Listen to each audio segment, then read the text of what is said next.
Hello guys, இந்த மாதிரி இருக்கிற ஒரு அடிநீத்தை இந்த மாதிரி பூ வைக்கிறது எப்படின்னு தெரிஞ்சுக்கலாம் வாங்க. அதுக்கு முன்னாடி நம்மளுடைய சேனலை சப்ஸ்கிரைப் பண்ணி வச்சுக்கோங்க. அப்போ தான் அடினியம் பற்றின தகவல்களாகட்டும், கார்டனிங் பற்றின தகவல்களாகட்டும் உடனுக்குடன் உங்களுக்கு வந்துகிட்டே இருக்கும். வாங்க வீடியோக்குள்ள போகலாம். ஸோ நம்ம வந்து பார்த்திங்கன்னா இப்போ ஒரு 5 வகையான மண் வச்சுருக்கோம். இது வந்து பார்த்திங்கன்னா இந்த அடுப்பு கறி துகள்கள், இது வந்து பார்த்திங்கன்னா மணலிருந்து கிடைக்கக்கூடிய ஃபில்டர் பண்ண மண், இது வந்து பார்த்திங்கன்னா செம்மண், இது ஓட மண், இது வந்து பார்த்திங்கன்னா மாட்டு தொழு உரம் அல்லது ஆட்டு தொழு உரம், எது வேணாலும் எடுத்துக்கலாம். சரி வாங்க, இது எப்படி மிக்ஸ் பண்ணி எப்படி யூஸ் பண்ணலான்னு பார்க்கலாம். முதல்ல வந்து பார்த்திங்கன்னா இங்கே வந்து நம்ம வந்து ஒரு 3 பங்கு வந்து மணல் வச்சுருக்கோம். ஸோ அது கூட இந்த கறி துகள்களை கலந்துக்கலாம்.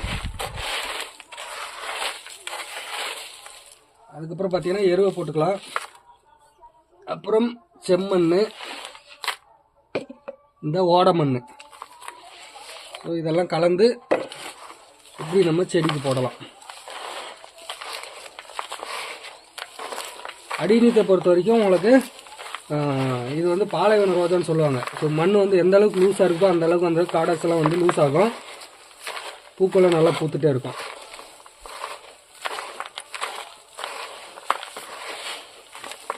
ஸோ நல்லா கலந்தாச்சு. இப்போது நம்ம ஃபில் பண்ணிக்கலாம்.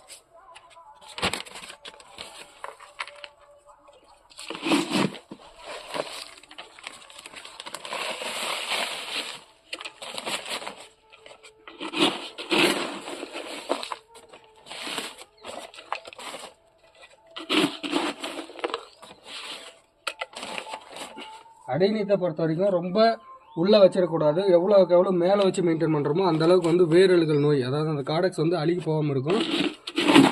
காடக்ஸும் வந்து நமக்கு நல்லா வளர்ந்துட்டுருக்கும்.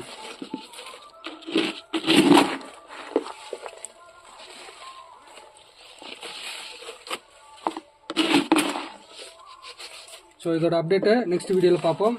தேங்க்யூ, பாய்.